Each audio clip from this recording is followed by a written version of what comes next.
Slaoui, très heureux que tu sois parmi nous aujourd'hui pour ce 7e atelier de l'Université citoyenne dans sa 5e édition. Bienvenue à toi. Merci pour l'invitation. Donc, Amin Slaoui, tu as une dizaine d'années d'expérience dans le conseil en management et en start-up. Tu as un double profil conseil et développement commercial. Et tu as beaucoup travaillé dans le pilotage de projets de transformation pour des directions financières et des directions ressources humaines. Tu as également enseigné à Polytech Sorbonne où tu as travaillé sur du coaching RH et emploi. Exactement.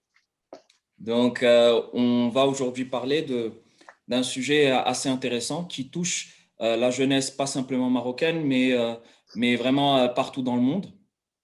C'est celle d'orientation, celle du choix d'un plan de carrière et de la capacité à se projeter dans l'avenir pour des jeunes étudiants, mais aussi des jeunes professionnels. Je peux te laisser peut-être un petit mot d'introduction, si tu le souhaites, Déjà, merci. avant de te poser ma première question. Bien sûr, déjà, merci pour votre invitation. C'est un plaisir de participer à l'Université citoyenne, qui chaque année est un événement incontournable pour la jeunesse marocaine notamment et qui donne plein de clés de compréhension, notamment autour de tout ce qui a trait à la citoyenneté, à l'éducation civique et à plein de valeurs nobles que connaît le Maroc et qu'on a la chance de connaître au Maroc. Donc, via cet atelier autour de la construction d'un projet professionnel et tout ce qui a trait aux ressources humaines, du coup, j'aurai le plaisir de partager avec vous quelques conseils et quelques outils que la jeunesse, justement, pourra mettre en place assez rapidement. Donc, voilà, donc c'est un plaisir de participer avec toi à cet atelier. Super, super. Ben écoute, peut-être pour commencer par l'ABC, un ABC qui peut sembler simpliste, mais qui, je pense, est nécessaire afin de bien définir le cadre dans lequel on opère. Pour toi, qu'est-ce que la vie professionnelle? La vie professionnelle, pour moi, c'est comme un cheminement. En fait, la vie professionnelle, elle est jalonnée de plusieurs étapes. On passe par différents stades de connaissances, parce qu'on apprend à se connaître justement, on apprend à connaître un métier et ce qui nous plaît, ce qui nous plaît pas tout au long de notre vie. Elle évolue aussi au gré des rencontres et des choix que l'on fait, parce que des fois, on rencontre des personnes qui vont être de véritables déclics dans nos carrières. Donc voilà, donc il y a différentes étapes. Moi, ce que je peux dire là-dessus, c'est que dans ces étapes-là, les premières étapes, ça va être les stages, c'est-à-dire qu'on va faire pendant ces études, ça va être, entre guillemets, nos premiers essais dans la vie professionnelle. C'est des expériences qu'il faut absolument prendre et que j'invite d'ailleurs les jeunes à vraiment réaliser, c'est-à-dire faire un maximum de stages pendant leurs études supérieures. Ensuite, il y a cette période de la vie professionnelle qui est, je dirais, une des périodes les plus compliquées, c'est le gap entre les études, la fin des études et le début de la vie professionnelle. Souvent, on est un peu, comme on n'a pas les outils et qu'on on a vraiment deux mondes qui sont complètement différents. C'est-à-dire les études supérieures, c'est un monde, le marché de l'emploi, c'est un autre monde. Donc les études supérieures, bon, les écoles universités nous préparent pour accumuler un maximum de connaissances, mais des fois, on n'a pas assez d'outils justement pour rentrer sereinement sur le marché de l'emploi. Donc, il y a cette période-là qui est assez compliquée à gérer, mais lorsqu'on la passe, justement, on passe à des choses beaucoup plus positives. L'autre étape, justement, qui vient après, c'est on va dire, les 3-4 premières années de la vie professionnelle, où là, on va essayer de développer une certaine expertise dans un domaine. Et à partir du moment où on a travaillé 3-4 ans dans un domaine, n'importe quel domaine qui existe, que ce soit dans l'ingénierie ou dans le conseil ou dans le commerce, etc., on commence à avoir une expertise. Et du coup, ce qui se passe, c'est qu'il y a une inversion du rapport de force entre l'entreprise et le collaborateur. Quand on est junior, on est en position de faiblesse par rapport à l'entreprise, c'est-à-dire qu'on n'a pas tellement de choses à vendre, alors que l'entreprise voilà, est en position de force. Et au contraire, lorsqu'on a accumulé justement 3 ans, 4 ans d'expérience, là, on commence à avoir plusieurs propositions, à pouvoir faire des choix de carrière forts, etc., etc. Après, voilà, il y a les étapes suivantes, c'est, on va dire, après 10 ans d'expérience, où là, on commence vraiment à avoir un profil vraiment senior avec une vraie expertise. Et là, C'est un circuit qui se passe autrement. Et ensuite, quand on devient voilà, au-delà de 10 ans, on va dire 20 ans d'expérience, qu'on s'approche de la retraite. Voilà.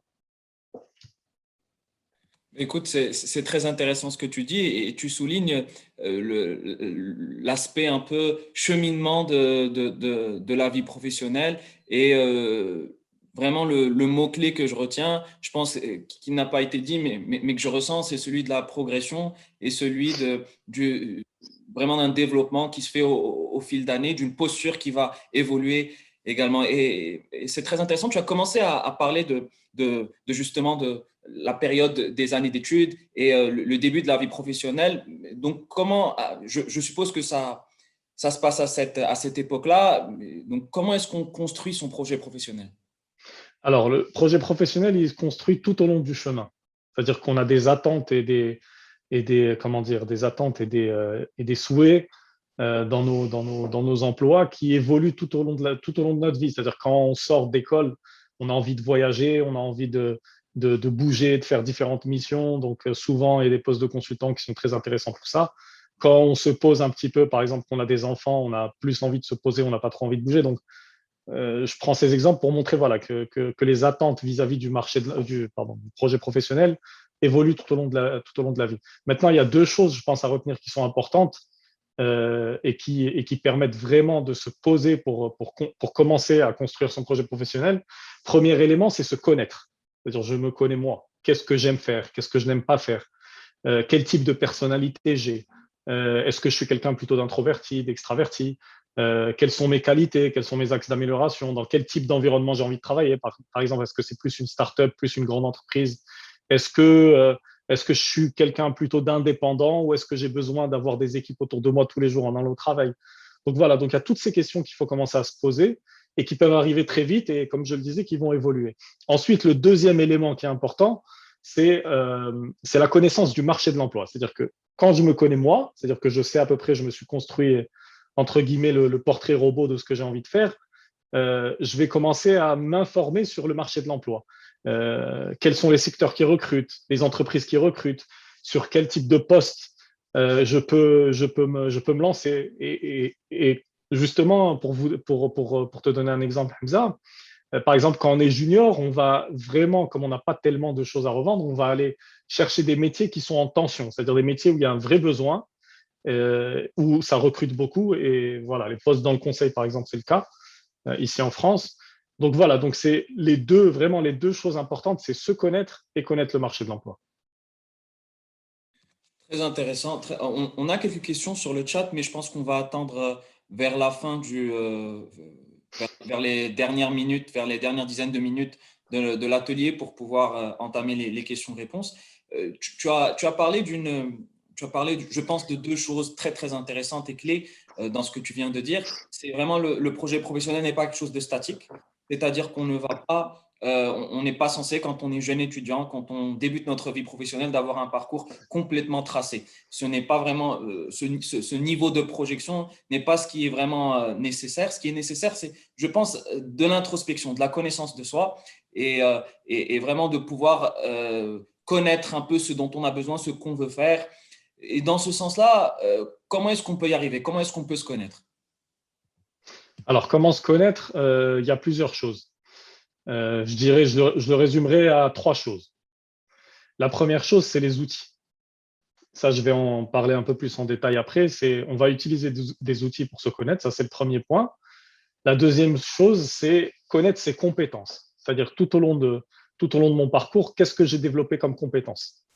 Et là, c'est là où la distinction est importante entre les hard skills et les soft skills. C'est-à-dire vraiment identifier qu'est-ce que j'ai développé comme compétences, que ce soit pendant mes études, ça peut être même des activités parascolaires type association, etc. Il y a des compétences, souvent justement, on n'a pas assez de recul pour identifier les compétences qu'on développe. Ça, c'est le deuxième point. Ensuite, le troisième point, ça va être la pratique. C'est ce que je disais tout à l'heure. C'est le fait d'aller se confronter à des environnements de travail. Par exemple, pendant tes études, voilà, tu te dis, moi, j'ai fait des écoles d'ingénieur. Mon rêve, c'est de devenir ingénieur, je ne sais pas moi, sur une plateforme pétrolière. Tu as besoin d'aller faire un stage dans le domaine pour confirmer que c'est vraiment ce que tu as envie de faire. Donc voilà, donc les trois choses, c'est les outils, les compétences et la pratique. Maintenant, les outils, il y a beaucoup d'outils qui existent en termes de connaissances, connaissance de soi. Moi, je conseille deux outils généralement. C'est le MBTI, qui est un outil qui est très orienté professionnel. MBTI, en fait, c'est un outil qui va dresser 16 traits de personnalité à peu près, qui sont divisés en quatre catégories. Donc, la catégorie des analystes, les diplomates, les sentinelles et les explorateurs. Donc, c'est un test que vous passez généralement et qui vous permet en fait voilà, d'avoir à la fin un résultat qui donne le type de personnalité. Le deuxième outil que je conseille généralement, c'est l'ikigai. Ikigai, c'est un concept japonais en fait qui est très intéressant et en fait qui permet de lier quatre catégories. Donc, la première catégorie, c'est ce que j'aime faire.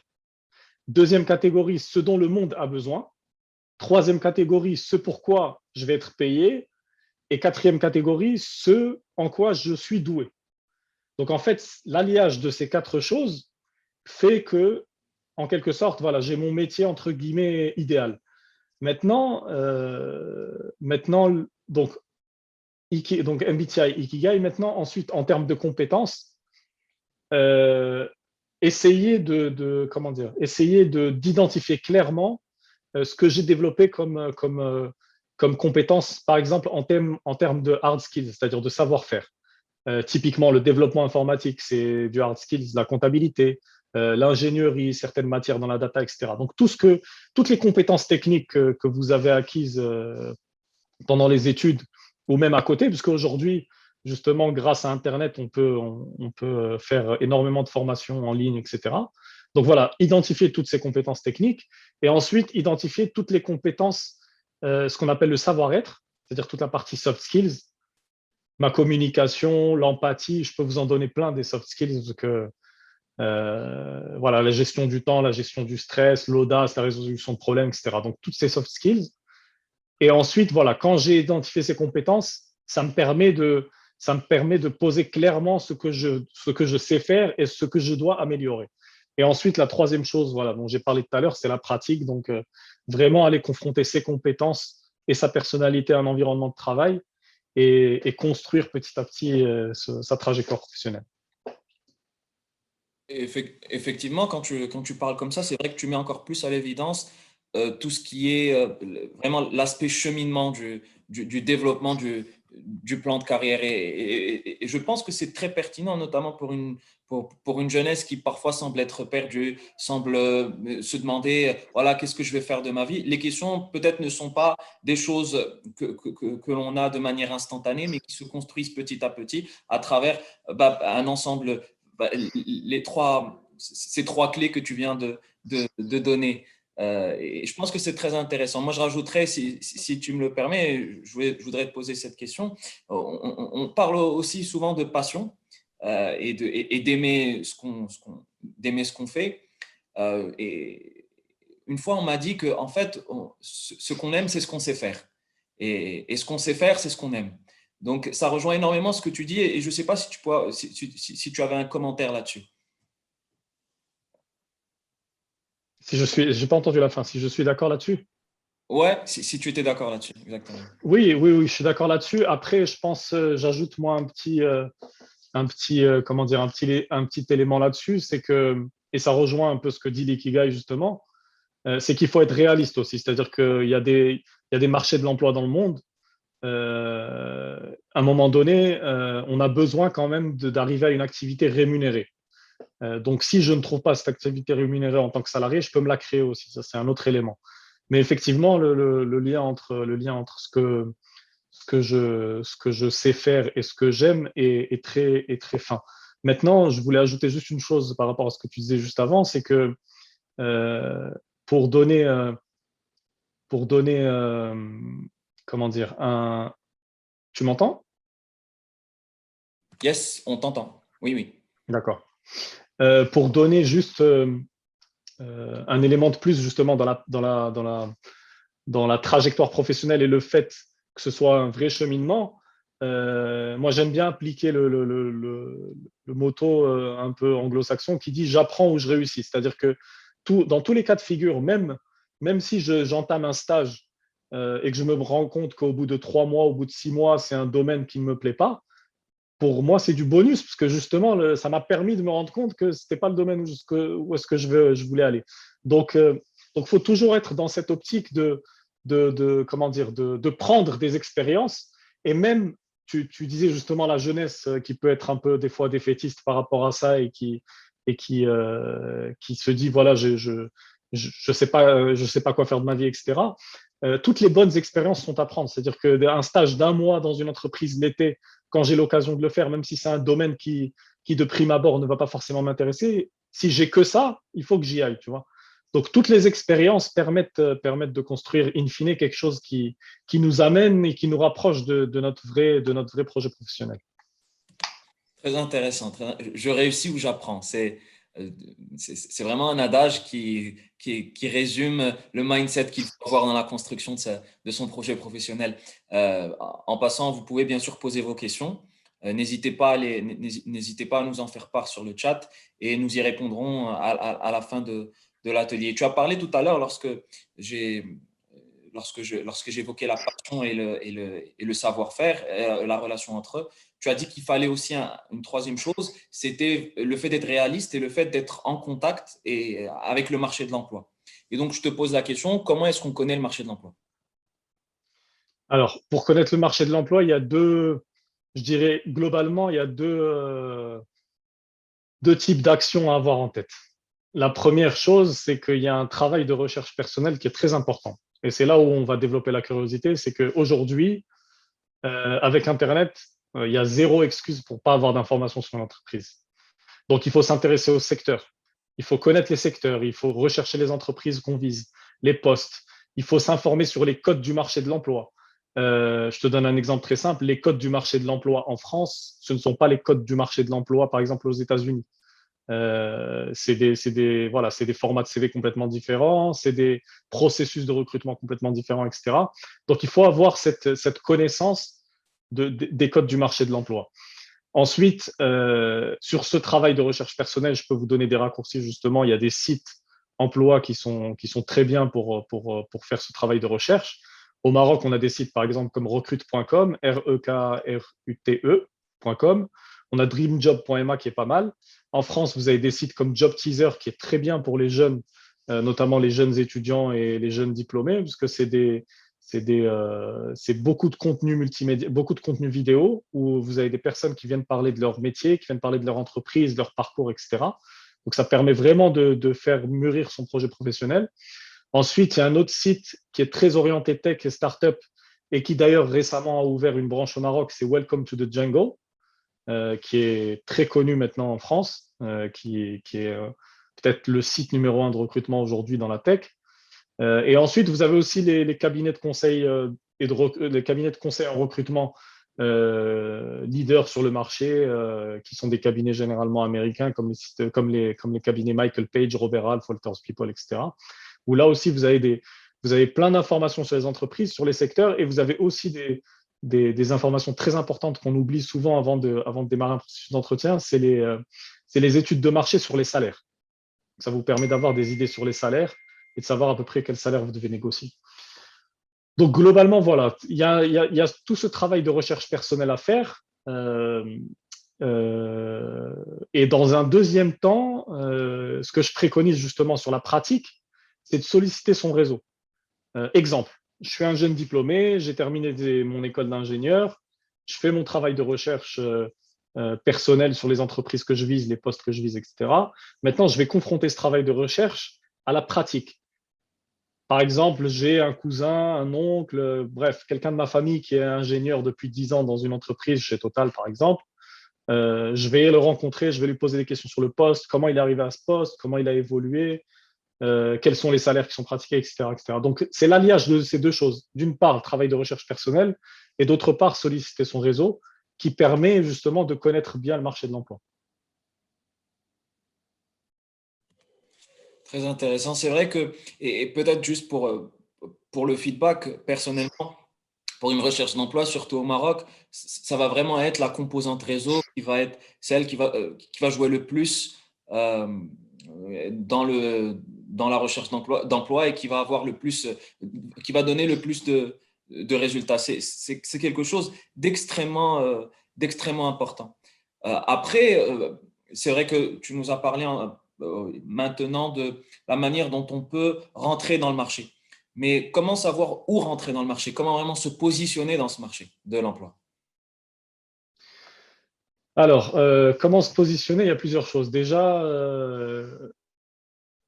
ça va se faire par rapport justement au stade de la carrière. Quand on est sur un profil junior, forcément, on va subir en quelque sorte le marché de l'emploi. C'est-à-dire que quand je sors, par exemple, d'une école de commerce ou une université ou une école d'ingénieur en France, on va pas se mentir, la majorité des postes qui sont proposés pour un jeune diplômé, en termes de chiffres, c'est des postes dans la prestation de service, c'est-à-dire des postes dans le conseil. Donc des consultants en stratégie, des consultants en management, des consultants en IT, etc., etc. Donc des postes de conseil, parce que c'est un marché qui est très, comment dire, qui est draineur de ressources, qui demande énormément d'embauche. Ça, c'est le premier point. Ensuite, quand j'ai dépassé justement cette phase de 2, 3 ans je dirais même plutôt 3, 4 ans d'expérience professionnelle où je commence justement à avoir une seniorité, là, je vais pouvoir m'orienter plus vers des postes en interne, par exemple, aller travailler pour des grandes entreprises. Généralement, ce que font souvent les gens, c'est un lien. Ils ont été, par exemple, consultants pendant 3 ou 4 ans pour une grande entreprise et ils se font embaucher en interne dans l'entreprise. Donc, à chaque phase de mon parcours professionnel, j'ai une attitude qui est différente. Maintenant, je vais juste mettre une exception sur ce que je viens de dire, c'est que généralement, quand on est sur des métiers qui sont en tension, c'est-à-dire sur des métiers sur lesquels les entreprises n'arrivent pas à recruter, et je vais te prendre 2 exemples très concrets, cette notion de rapport de force, elle n'existe pas parce que de base, l'entreprise n'arrive pas à recruter. Donc, par exemple, sur des postes typiquement en ce moment de data scientist, quand tu sors d'une école d'ingénieur et que tu es data scientist, tu es junior, tu as 0 expérience, tu as peut-être 3, 4 propositions sur la table. Donc, même chose avec l'intelligence artificielle, etc. D'ailleurs, c'est pour ça que les études supérieures évoluent énormément ces derniers temps. Mais voilà, globalement la posture à avoir. Très intéressant. Il y a aussi quelque chose qui est revenu souvent dans les ateliers qu'on a eus pendant l'université citoyenne. C'était pour pouvoir vraiment se positionner sur un marché, c'est vraiment, comme on dit en arabe dialectique, tsarrask, c'est-à-dire une certaine humilité, qu'il faudrait avoir une certaine humilité, surtout quand on est junior, qui permettent parfois on n'a pas nécessairement les meilleures offres qu'on veut, parfois on ne, on n'a pas vraiment la capacité d'avoir des choix dans lesquels on sait qu'on va vraiment pouvoir s'épanouir. Mais le plus important, c'est vraiment comme tu as parlé tout à l'heure, de confronter ses compétences et de pratiquer et de faire avec ce qu'on a. Et il y a, excuse-moi de te couper, Vas-y, Hamza, vas-y, il y a un vas-y. autre élément, je pense, il y a un autre élément qui est important aussi quand on est junior, c'est qu'on ne s'en rend pas compte quand on est étudiant justement ou jeune diplômé, c'est que les premières années aussi nous permettent d'apprendre les codes de l'entreprise. Donc typiquement, quand on prend l'exemple d'un consultant, ce qu'on lui demande la première année de son expérience en cabinet, c'est de savoir organiser des réunions, savoir rédiger un compte rendu, avoir un dress code, c'est-à-dire être bien habillé lorsqu'il va chez le client, etc. Donc c'est vraiment l'apprentissage des codes basiques de l'entreprise. Donc ça rejoint ce que tu dis, c'est que à un moment donné, justement, quand je sors d'école, et que je commence mes premières expériences, l'idée aussi, voilà, c'est que je vais apprendre vraiment, je vais sortir du monde de l'école pour apprendre les codes de l'entreprise. Et ça prend du temps, c'est pas quelque chose qui se fait comme ça, c'est quelque chose qui se fait petit à petit.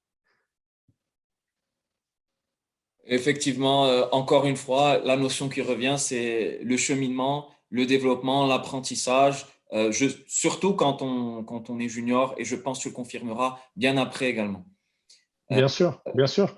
Ben, aujourd'hui, tu sais, on est sur des métiers où les gens ont besoin de se former continuellement parce que les choses changent énormément. Donc, la formation continue, c'est quelque chose qui est très important, les entreprises l'ont compris. une autre question.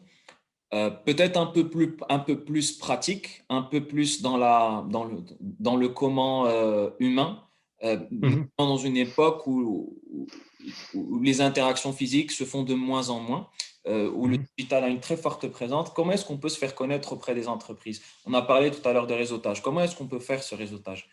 Donc, est-ce que tu as vraiment des conseils par rapport à ça?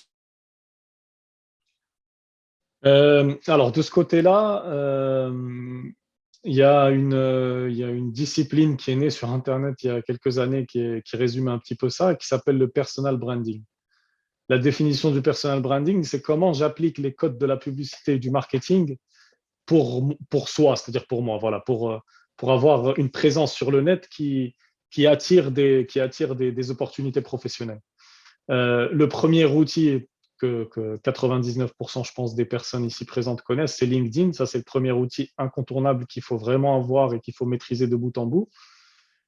Ensuite, la deuxième chose à savoir, c'est que euh, le fait, le fait de créer justement comment dire, ce profil professionnel, d'optimiser son profil LinkedIn, va permettre en fait d'avoir des opportunités qui vont arriver par le biais de chasseurs de tête, de cabinets de conseil en recrutement plus généralement, de recruteurs directement d'entreprise. Aujourd'hui, sur LinkedIn, quand on a 2 ans, 3 ans d'expérience, on est systématiquement, quand le profil est bien présenté, bien entendu, c'est-à-dire quand il y a une photo et une ligne, les gens ne regardent pas, mais quand le profil est bien présenté, on a systématiquement des prises de contact par des recruteurs de toutes structures confondues. Donc voilà, donc c'est vraiment cette partie-là, c'est vraiment comment dire, l'élément à travailler, c'est toute la partie personal branding. Effectivement, euh, faire du marketing de soi, faire la publicité de soi, ça a du sens quand on parle de marché de l'emploi. Donc, enfin, c'est une question, je pense, qui ne se pose pas. Et effectivement, le fait d'évoquer l'outil LinkedIn, le réseau social, est aussi très pertinent parce que c'est vraiment comme une sorte de marché qui se retrouve en ligne et dans lequel on peut vraiment faire valoir son profil et attirer l'attention de chasseurs de tête ou même d'entreprises qui cherchent à recruter. Ok, tu as évoqué un ensemble d'outils. Certains sont plus par rapport à l'introspection, puis par rapport à la connaissance de soi. Tu as évoqué, on a aussi parlé de comment est-ce qu'on peut appréhender le marché, comment est-ce qu'on peut le connaître, comment est-ce qu'on peut savoir où est-ce qu'on se positionne. Tu nous as aussi donné des outils assez concrets pour pouvoir faire ça. Maintenant que les outils sont prêts, comment est-ce qu'on organise la recherche d'emploi? Alors, donc, juste pour faire un retour rapide sur les outils, c'est le CV, la lettre de motivation ou le mail de motivation, parce que moi, j'aime bien aussi le format mail de motivation, et le profil LinkedIn. Donc, comme tu l'as dit, une fois que ces outils sont prêts, moi, ce que je conseille par ordre de priorité, premièrement, le réseau. Il faut vraiment mettre son effort sur le réseau. Et on en parlera si on a encore le temps juste après, de comment construire son réseau. Ça, c'est un élément qui est très important. Parce qu'on est on est dans des cultures, que ce soit au Maroc ou en France, on est dans des cultures qui sont très portées sur le réseau. Et voilà, c'est un élément qui est à prendre en considération. Souvent, on peut avoir, quand on ne connaît pas, encore une fois, ce qu'on disait tout à l'heure, quand on ne connaît pas les codes du marché de l'emploi, on peut avoir tendance à candidater tous les jours à des offres d'emploi et on ne se rend pas compte en fait que le réseau est primordial. On a un réseau à portée de main qu'on n'utilise pas. Euh, je te donne un exemple qui est très peu utilisé et qui est un réseau très important à utiliser, c'est les anciens généralement de l'école. Donc, quand on fait des études dans une école, plus l'école est prestigieuse, plus le réseau est puissant. Ça faut se le dire. Et ça va de la petite école d'ingénieur à la grande école, de la petite école de commerce à la grande école. On a des gens qui sont dans le monde entier. C'est-à-dire il faut s'en rendre compte. Donc, il y a ce réseau qui est important. Et ce réseau, ce qui est avantageux en plus, c'est qu'on peut le solliciter tout au long de sa carrière. On peut avoir 4 ans d'expérience, être junior, rechercher un stage, avoir 10 ans. Il faut toujours garder à l'esprit le réseau des anciens. Ça, c'est le premier point. Ensuite, il y a le réseau, on va dire, proche, c'est-à-dire les amis, la famille, des personnes qu'on va croiser dans un club de sport, je ne sais pas moi, dans des activités culturelles, etc., etc.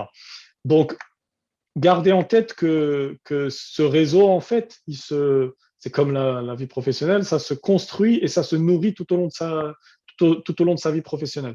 C'est-à-dire, je vais créer ce réseau, par exemple, par l'outil numéro un aujourd'hui qui est LinkedIn. Je vais me créer mon profil LinkedIn. Je vais aller commencer à chercher des gens dans mon domaine ou des anciens de mon école. Et petit à petit, voilà, je vais le faire grandir, grandir, grandir. Et il faut bien entendu le maintenir, ce réseau. C'est-à-dire que euh, vous ne pouvez pas, par exemple, euh, perdre contact avec quelqu'un pendant 10 ans et un beau jour le recontacter pour lui dire Allô, monsieur Martin, est-ce que vous n'avez pas un job pour moi? Donc, ça s'entretient, c'est le fait de poster des nouvelles, de demander des nouvelles, etc., etc. Donc, voilà, première partie, le réseau. Deuxième partie, c'est les réponses aux annonces. Aujourd'hui, on a des job boards. Avant de parler de réponses aux annonces, on a les job boards déjà. Et dans les job boards, en fait, vous avez des options où vous postez votre CV sans répondre à des annonces. Et généralement, quand vous avez quelques années d'expérience, vous êtes très rapidement contacté. Donc, job board, c'est Monster, Cadre Emploi, Indeed, tous ces job boards connus. Ensuite, donc justement, les réponses aux annonces. Je vais aller répondre à des annonces qui m'intéressent sur ces job boards que je viens de citer ou sur d'autres job boards comme recrute.com au Maroc, par exemple. Et je vais aller répondre à des annonces sur LinkedIn. LinkedIn devient de plus en plus utilisé par les RH pour poster des annonces et pour recruter. Il y a énormément de jobs. Moi, j'ai énormément de personnes dans mon entourage qui ont trouvé des jobs via LinkedIn ces derniers temps. Donc, encore une fois, LinkedIn, c'est un outil qui est très, très puissant. Euh, la troisième partie, c'est les candidatures spontanées, c'est-à-dire que je vais lister des entreprises qui m'intéressent. Elles n'ont pas d'offre d'emploi à un instant T qui correspondent à ce que je recherche. Je vais quand même envoyer mon CV en leur disant, voilà, je m'intéresse à tel poste et je postule pour cette raison. Et ensuite, vous avez les salons de recrutement. Bon, les salons de recrutement, vous allez me dire, avec le Covid, c'est vrai qu'il n'y en a pas eu beaucoup. Mais vous avez ce qui est bien aujourd'hui, justement, avec la digitalisation de la fonction RH, c'est que vous avez des événements en ligne qui ont permis de contourner justement l'absence de salons en recrutement physique. Et vous avez par exemple un outil pour les jeunes diplômés qui s'appelle C-Cube, donc c'est SEEKUBE, qui sont en fait des salons de recrutement en ligne. Bon, pour l'instant, c'est en France, donc tous les jeunes diplômés ou les jeunes étudiants marocains qui sont en France peuvent chercher des stages, des alternances et des emplois via ce site-là. Ok, très intéressant. C'est marrant que tu parles de salon alternatif et digital. C'est un peu l'objectif aussi de cet atelier aujourd'hui. C'est aussi la préparation la préparation à justement à se présenter dans le marché de l'emploi. Je pense que tu voulais évoquer la question du réseau. Oui.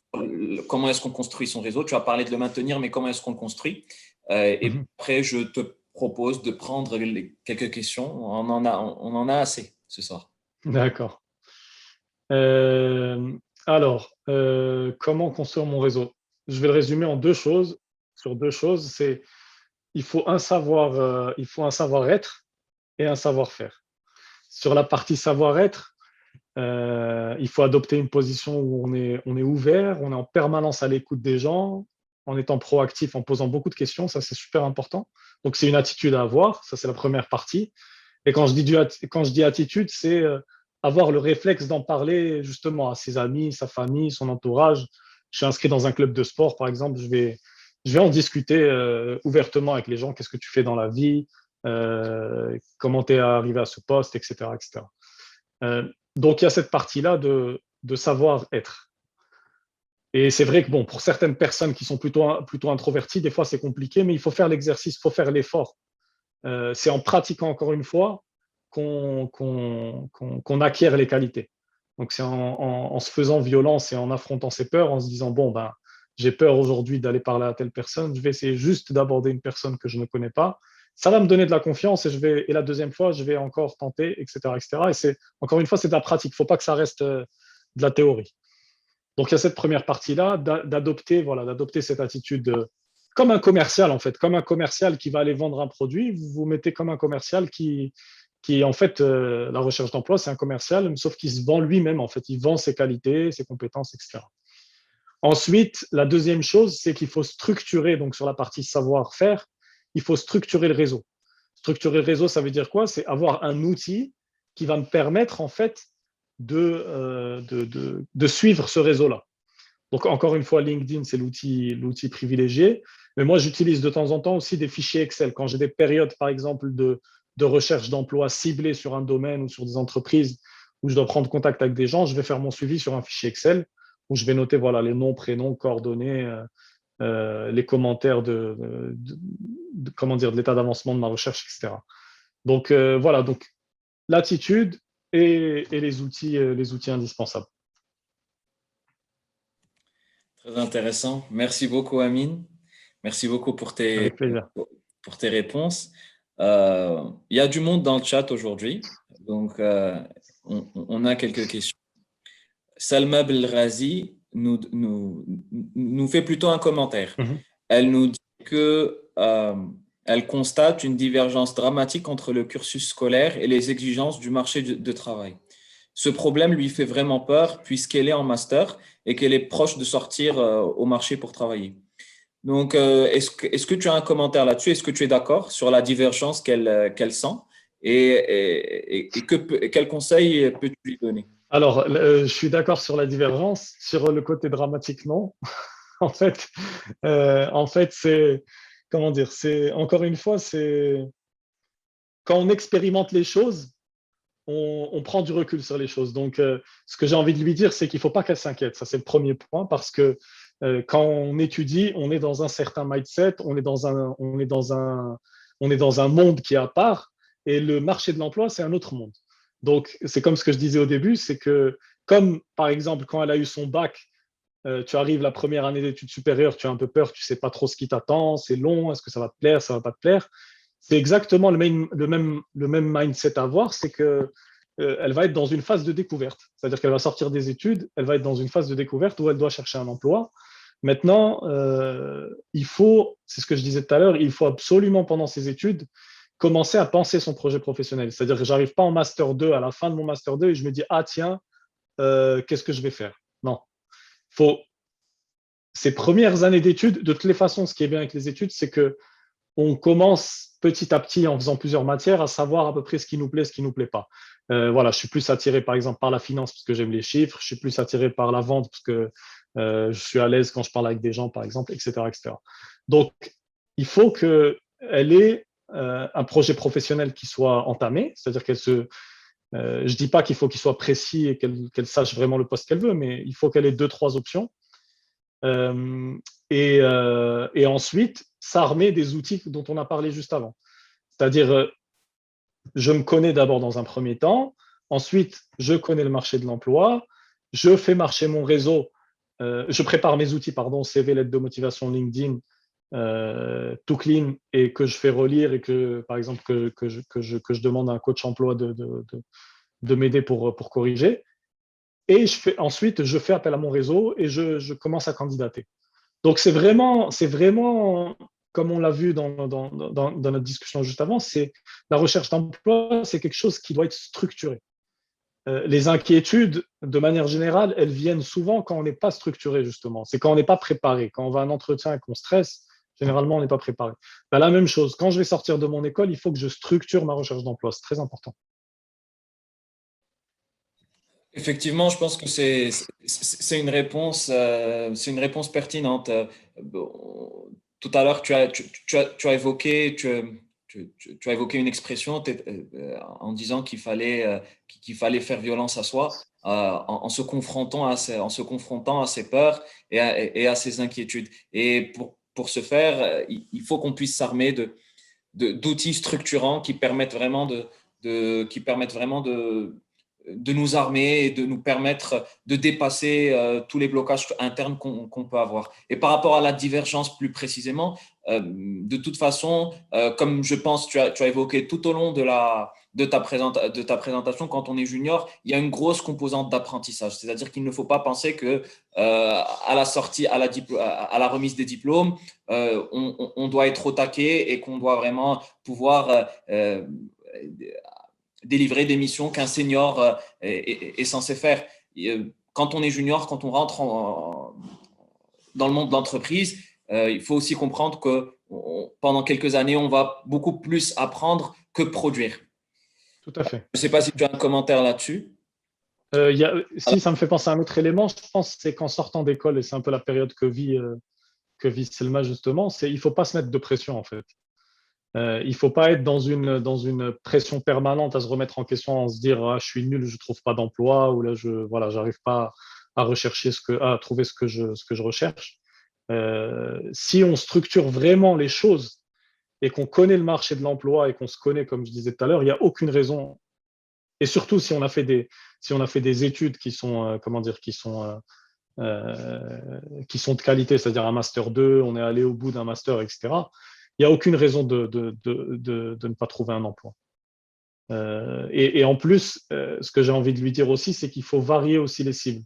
C'est-à-dire qu'il ne faut pas se contenter, on a aussi le mythe dans les grandes écoles, entre guillemets, de viser uniquement les grandes entreprises. Il n'y a pas de l'emploi que dans les grandes entreprises, hein. Déjà, le tissu économique, généralement dans des pays développés, c'est 80%, c'est des PME. Faut aller chercher faut aller chercher des jobs dans les startups, faut aller chercher des jobs dans des entreprises sociales. Il y a de plus en plus toute la partie économie sociale a de plus en plus de jobs qui ont beaucoup de sens d'ailleurs pour les personnes qui cherchent du sens dans leur travail. Voilà, il y a plein de choses à faire. Cabinet de conseil, les grandes entreprises, il y a et il ne faut pas se décourager. La dernière chose que je peux lui dire aussi, c'est que la recherche d'emploi, c'est un job en soi. Et c'est très important. Il y a le côté psychologique et émotionnel qui joue beaucoup là-dedans. Donc, c'est très important de garder un équilibre dans sa vie lorsqu'on est en recherche d'emploi. Il ne faut pas que ça occupe 100% de votre temps. Faut que ce soit équilibré. C'est-à-dire il faut garder un équilibre en faisant du sport, en ayant un rythme de vie qui soit bien en termes de sommeil, d'alimentation, etc., pour garder justement un mindset positif qui me permet voilà, de faire ma recherche d'emploi sereinement et ne pas se mettre la pression. Au bout de 3-4 refus, etc., il faut continuer, voir les choses qui a amélioré. Inch'Allah, Rabbi, j'ai plus le farage. Inch'Allah, Inch'Allah. Merci beaucoup, Amin. Il y a une question très intéressante de Zakaria qui nous demande comment est-ce qu'on applique les outils type MBTI? Et à quel point les résultats qui en découlent doivent orienter notre recherche. Et il nous donne un exemple. Il dit que, par exemple, lui a une personnalité analytique et structurée, mais pas très créative. Est-ce que ce serait une mauvaise idée de se lancer dans une carrière à connotation plus artistique, comme le design graphique, par Non, exemple? pas du tout. C'est pas une mauvaise idée. Après, moi, ce que je pense des outils, c'est que les outils ne font pas tout. C'est-à-dire que les outils, c'est bien, mais il y a toujours, ce qui est important, c'est ce qu'on se disait tout à l'heure, c'est l'alliage entre la théorie et la pratique. Les outils, c'est de la théorie. C'est-à-dire que c'est un cadre qui a été fait par un chercheur qui dit que quand vous répondez à certaines questions, vous avez ce type de personnalité. Très bien, c'est très souvent vrai. Maintenant, comment je vais aller confronter cet outil à la pratique? Typiquement, il a envie, par exemple, Zakaria a envie de faire comment dire, une carrière à connotation plus artistique, va faire un stage dans une entreprise qui fait du design graphique. Regarde si vraiment ça te plaît, si tu as envie de te lancer là-dedans. Il faut vraiment confronter les deux. Donc, comment dire, tu peux être analytique et avoir des axes d'amélioration dans le fait voilà, d'être un peu introverti, peut-être pas assez extraverti, mais il faut tester. D'ailleurs, quand on prend l'exemple, moi je prends un exemple très simple avec les entreprises, les startups. Les startups, par exemple, souvent, elles vont vendre une solution qui n'est pas finalisée, ils vont la tester tout au long comment dire, d'un processus avec des clients et ils vont réadapter le produit, etc. La carrière ou la vie professionnelle, c'est la même chose. C'est-à-dire on n'est plus dans l'époque de nos parents et de nos grands-parents où ils faisaient des études dans un domaine, ils restaient dans la même entreprise où ils étaient avocats pendant 30 ans, etc. Là, on est sur une époque qui change, on a besoin de changer d'environnement régulièrement. Design graphique, fonce. Et si tu me permets de compléter par une idée qui me vient à l'esprit et un petit retour d'expérience, c'est vrai que souvent il y a des postes où on a vraiment besoin d'une certaine compétence ou d'une certaine soft skill, typiquement la créativité dans le cas du design graphique, et que parfois on peut être pénalisé dans le monde du travail parce qu'on ne serait pas aussi créatif que quelqu'un d'autre. Mais il faut aussi savoir que dans le monde professionnel, il y a du travail en équipe. C'est un environnement social où les gens peuvent se compléter les uns les autres. Parfois, dans un domaine comme le design graphique, où typiquement on retrouverait énormément de personnes qui ont cette appétence pour de la créativité, pour de la production artistique, mais qui peut-être justement manqueraient de rigueur, manqueraient de structure, manqueraient de compétences analytiques. Et donc, le fait que Zakaria rentre dans ce milieu, il pourrait peut-être ne pas jouer avec les mêmes points forts qu'eux, mais apporter d'autres choses qui viendraient compléter le travail en équipe. Oui, je suis entièrement d'accord avec toi. Il pose aussi une autre question et il dit que est-ce que vous pensez que les formations en ligne devraient être considérées comme des sources de connaissances, de formations complémentaires, ou est-ce que ce sont des diplômes qui ont de vraies valeurs? Euh, Honnêtement, bon, je parle pour la France et le Maroc. Pour le moment, euh, les Petite, formations en ligne, petite oui, précision, il dit qu'il oui, parle de sites de formation en ligne comme Coursera. comment dire, c'est bien de faire des formations. Au contraire, j'encourage. Maintenant, il y a une chose, je pense, qui est importante à garder à l'esprit et en fait, c'est la comparaison qu'on peut faire entre les systèmes anglo-saxons, je vais y arriver, pardon, système anglo-saxon et le système français. C'est que le système français, on est très orienté diplôme et école, entre guillemets. C'est-à-dire que on part du principe que c'est un peu vos hard skills, ce que vous avez appris pendant vos études, qui vont déterminer les postes que vous allez avoir, etc. Ça, c'est très français et c'est quelque chose qu'on a beaucoup hérité malheureusement au Maroc. Ensuite, dans le système anglo-saxon, c'est une vision beaucoup plus pragmatique. C'est-à-dire que les diplômes, ok, c'est bien d'avoir fait une grande université, etc. Mais ce qui va faire vraiment la différence, c'est ce que vous faites. C'est-à-dire concrètement dans votre job au quotidien, c'est ce que vous faites et ce que vous avez apporté. Donc typiquement, dans des parcours de vie professionnelle aux US ou en Angleterre, ce qu'on va voir beaucoup, c'est des gens qui partent de tout en bas dans une entreprise pour arriver dans des postes top exécutifs, etc. Ça se voit beaucoup aux US, beaucoup moins en France et au Maroc. Mais pour venir à sa question, c'est bien de faire des formations en ligne, parce que de toute façon, la période le permet, mais comment dire, euh, c'est pas l'outil unique qui va permettre de vendre ton profil.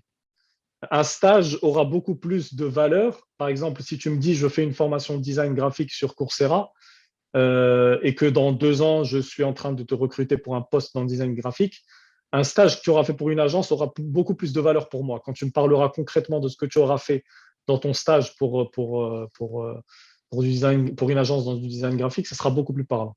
Donc pour moi, les expériences professionnelles sont beaucoup plus importantes que les formations en ligne. Très Je sais pas si intéressant. ça répond à sa question. Oui, oui, oui, oui, je pense que ça répond à sa question. On a deux dernières questions auxquelles je vais te Oui. demander de répondre assez brièvement. Surtout que la première, je pense qu'on en a un peu parlé pendant l'atelier. Euh, est-ce qu'il ne faut accepter qu'un travail qu'on aime et dans lequel on va s'épanouir et non pas un poste qui correspond à notre champ de compétences uniquement? Est-ce que tu peux la refaire? Excuse-moi. Oui, excuse-moi. Donc, je vais te lire littéralement. Beaucoup d'experts disent qu'il ne faut postuler ou n'accepter qu'un travail qu'on aime et dans lequel on va s'épanouir et non pas un poste qui correspond à notre champ de compétences. Qu'est-ce que vous pensez de cela? Ça dépend de la situation. Ça dépend de la situation. Si je suis dans une situation où j'ai le luxe de choisir, bien entendu, je vais prendre un travail qui me plaît, je vais aller faire une expérience qui me plaît, etc. Si je sors d'école et que je cherche un emploi depuis 1 an et que je ne trouve pas d'emploi, euh, comme qui dirait l'autre, ce qui est important, c'est de mettre le pied à l'étrier. Moi, quand je prends mon exemple, par exemple, le premier job que j'ai eu, c'est pas forcément un domaine qui me plaisait. J'avais d'autres contraintes que je devais assurer. J'ai pris ce job et ça a été une bonne expérience. Ça m'a permis de rebondir sur un autre poste après. Donc, quand on est jeune diplômé, qu'on sort d'école, il faut vraiment, c'est ce qui est très important, c'est qu'il faut avoir une vision long terme. Il ne faut pas avoir une vision court terme en se disant, par exemple, je vais chercher le salaire, je vais chercher le poste idéal. Le poste idéal, il se trouve jamais du premier coup, sauf, j'ai envie de dire, pas chance, mais c'est rare de trouver son poste idéal dès le premier coup. On se le construit petit à petit. Donc, vraiment avoir une vision long terme. Et des fois, comment dire, des fois, quand on a une vision long terme et qu'on imagine un poste qu'on veut faire, on a des étapes par lesquelles on peut passer qui sont des petits raccourcis ou des petits détours. Je prends un exemple.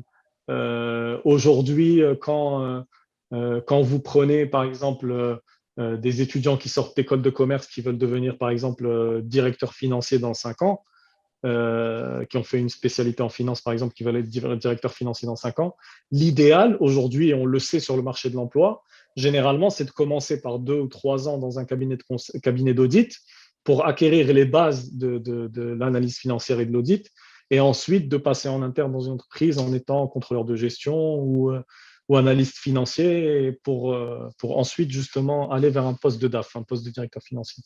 Donc vraiment avoir une vision long terme et penser vraiment à son projet. Tout ce qui est salaire, comment dire, entreprise idéale, etc.